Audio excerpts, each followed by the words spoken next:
मित्रहो नमस्कार. जम्मू काश्मीर आणि हरियाणा या दोन राज्यातील विधानसभा निवडणुकांचा निकाल आज लागला. या निवडणूक निकालाचा अर्थ काय हे दोन वाक्यात सांगायचं जर झालं तर गेली 10 वर्षे काश्मीरमध्ये प्रशासकीय राजवट होती. 370व कलम रद्द झालं होतं. तेथील जनता 10 वर्षे निवडणुकांच्या पासून दूर होती आणि 10 वर्षांनी झालेल्या निवडणुकीमध्ये काश्मीर जनतेने जो कौल दिलेला आहे तो कौल भाजपच्या पूर्ण विरोधात आहे.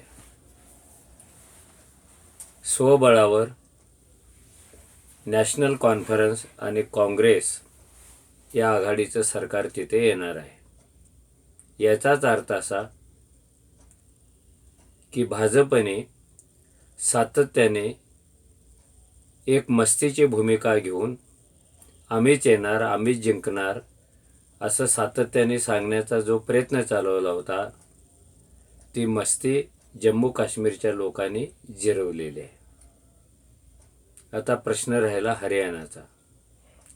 हरियाणामध्ये काँग्रेस आघाडी सत्तेवर येणार हे गेल्या 4 महिन्यापासून देशभरातले सगळे निवडणूक तज्ज्ञ, निवडणूक पूर्व सर्वे घेणारे, एक्झिट पोल घेणारे हे सगळे सांगत होते आणि सामान्य माणसंसुद्धा काँग्रेसच्या बाजूने उभी आहेत हे सरळ सरळ दिसत होतं. पण तिथे काँग्रेसचा पराभव झाला. काँग्रेसला 18 जागा मिळाल्या असत्या तर त्यांची सत्ता आली असती. तेवढ्याच फरकाने BJPने सत्ता मिळवलेली आहे. ही सत्ता जरी मिळवली असली तरी सातत्याने फुगवली जाणारी छाती हरियाणातल्या निवडणुकीने कमी केलेली आहे अशी एक प्रतिक्रिया त्याच्यावर होऊ शकते. जम्मू काश्मीरमधली निवडणूक सगळ्यात महत्त्वाची होती. एक तर ते भारत पाकिस्तानच्या सीमेवरचं संवेदनशील असं राज्य आहे आणि त्या राज्यातले लोक निर्णय कसा घेणार हे सगळ्या जगाच्या नजरेमध्ये साचलेलं होतं. काश्मीरच्या जनतेला खूप खूप धन्यवाद द्यावे लागतील की कसलाही हिंसाचार न करता, कोणत्याही देशद्रोही कारवायांना पाठिंबा न देता या जनतेने या देशातली लोकशाही टिकवण्यासाठी अतिशय निर्भयपणे मतदान केलं आणि ज्या काश्मीरच्या संदर्भात गेली 10 वर्षे BJP आणि हिंदुत्ववादी शक्तीने सातत्याने काश्मीरमधल्या मुस्लिमांची बदनामी होईल असा प्रयत्न केला होता, तो प्रयत्नही धुळीला मिळवला. काश्मीर फाईल नावाचा पिक्चर काढायचं कारण काय होतं? 370 कलम हा पिक्चर काढायचं कारण काय होतं? तिथली लोकशाही संकुचित करण्याचं कारण काय होतं?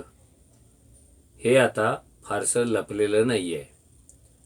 सातत्याने एक असा संदेश दिला जात होता की त्या संदेशाचा अर्थ असा की तिथले मुस्लिम तिथल्या पंडितांच्यावर अन्याय करतात. काश्मीरचं जे काही करायचं होतं राजकीयदृष्ट्या ते करूनसुद्धा काश्मीर जनतेने नॅशनल कॉन्फरन्सच्या पदरामध्ये बहुमत टाकलेलं आहे. त्याविषयी BJPचे लोक असं बोलतात की आम्ही निर्भय वातावरणात निवडणुका घेतल्या, पण तुमचा विजय काय झाला नाही हे याच्यावर ते भाष्य करत नाहीत. हरियाणा मी मगाशी म्हणालो तसं तिथे काँग्रेसच येणार आणि भाजपचे हॅट्रिक थांबणार हे कोणीही सहजासहजी सांगत होतं. या निवडणूक निकालानंतर या निवडणुकीचं वर्णन पंतप्रधान मोदी यांनी हरियाणातला विजय म्हणजे लोकतंत्राचा विजय, सगळ्या नागरिकांनी भाजपला मतं दिली असं त्यांनी तातडीनं जे भाषण केलं त्यात असं म्हटलेलं आहे. पण काँग्रेसने वेगळी प्रतिक्रिया दिली की हरियाणातला विजय हा तंत्राचा विजय आहे आणि लोकतंत्राचा पराभव आहे. याचा अर्थ असा की हे जे मतदानाचं यंत्र आहे त्याच्यामध्ये गोंधळ केला गेलेला आहे, गडबड केली गेलेली आहे आणि निकाल उलटे सुलटे लागलेले आहेत.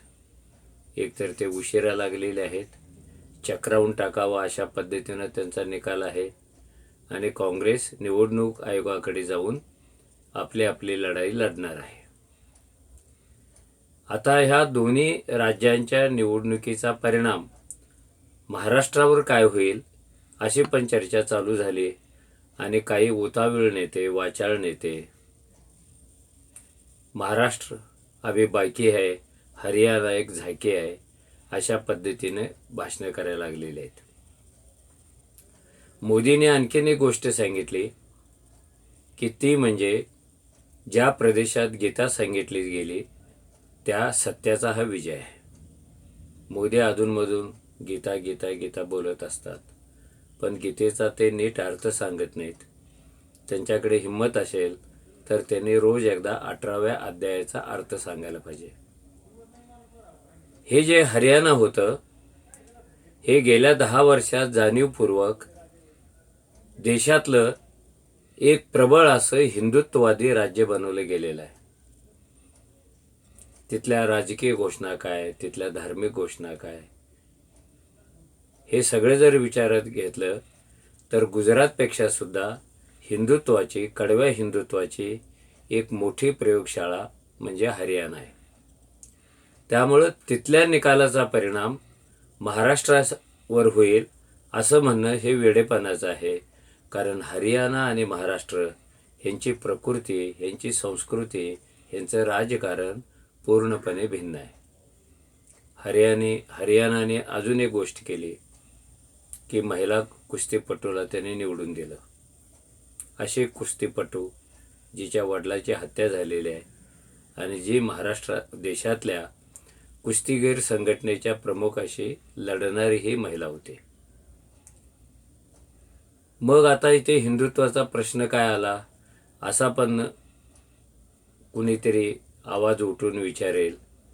तिथल्या लोकांनी काँग्रेसला मतदान करायचं ठरवलं होतं, तसं वातावरण होतं, पण ऐन वेळेला काय झालं याचा विचार आता इथून पुढच्या काळामध्ये होईल. मुद्दा असा आहे की या निवडणूक निकालांचा महाराष्ट्राच्या आगामी विधानसभा निवडणुकीवर परिणाम होईल काय? मला वाटतं तसा परिणाम होण्याचं कोणतंही कारण दिसत नाही आहे. कारण हरियाणा हे जाणीवपूर्वक तयार केलं गेलेलं एक हिंदू राज्य आहे आणि महाराष्ट्र तसं नाही आहे. महाराष्ट्र अजूनही फुले शाहू आंबेडकरी परंपरा सांगतं. महाराष्ट्राची परंपरा काय आहे हे नुकत्याच झालेल्या लोकसभा निवडणुकीमध्ये लोकांनी दाखवून दिलेलं आहे. मला वाटतं असंच चित्र येणाऱ्या विधानसभा निवडणुकीमध्ये राहील. तूर्त इथे थांबूया. धन्यवाद.